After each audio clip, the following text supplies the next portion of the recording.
When I was a child, I created carelessly.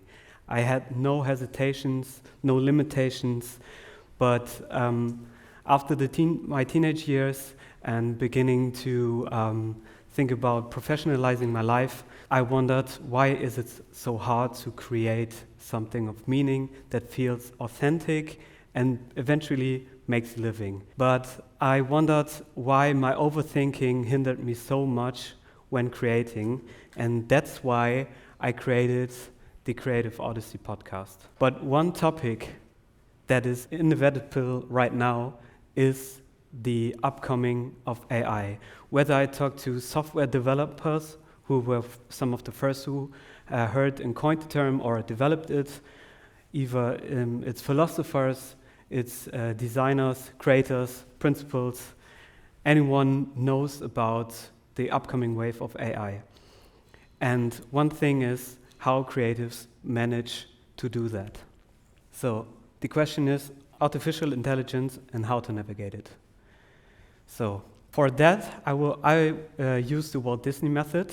So he allegedly used it to create stories, but here I will use it to characterize the 3 types of how to approach AI.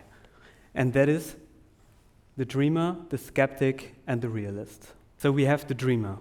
The dreamer is probably young or is enthusiastic, thinks about robotics, automations, replacement of tedious work.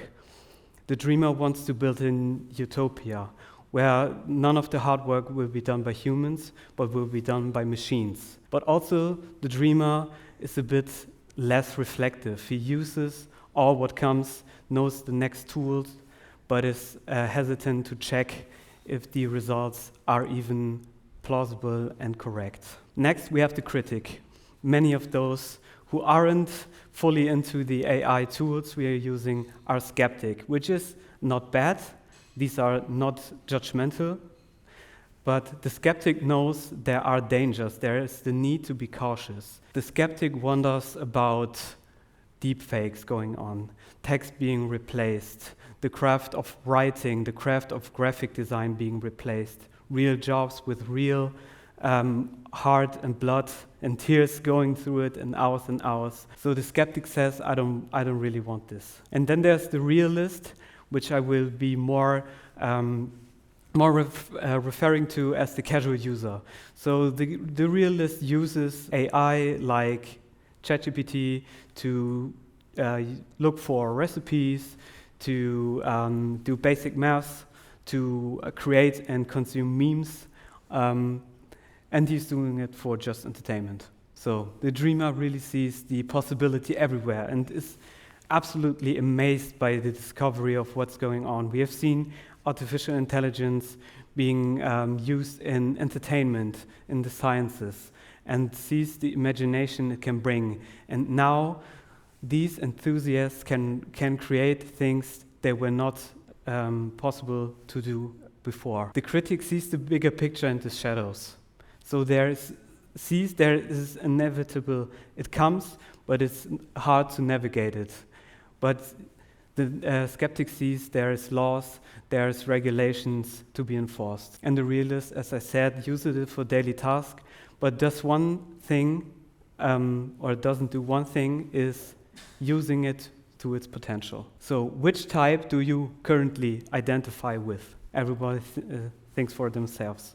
So what I found out in all these countless conversations I had, where I never intended to talk about AI, is that there's not one way to navigate this development. We need to be all 3 kinds. We need to be enthusiastic, skeptic, and casual about it.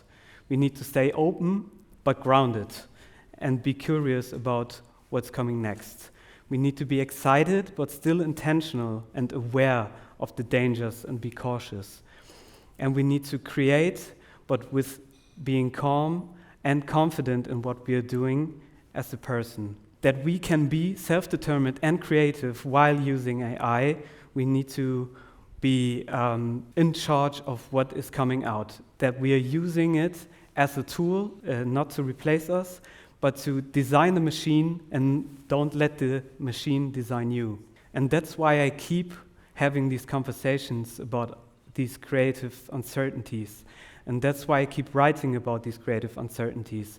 And the AI is a wave we cannot escape, and then we should use it for the better. And that's why we need to stay human, we need to stay self-determined, and we need to stay curious. Thank you.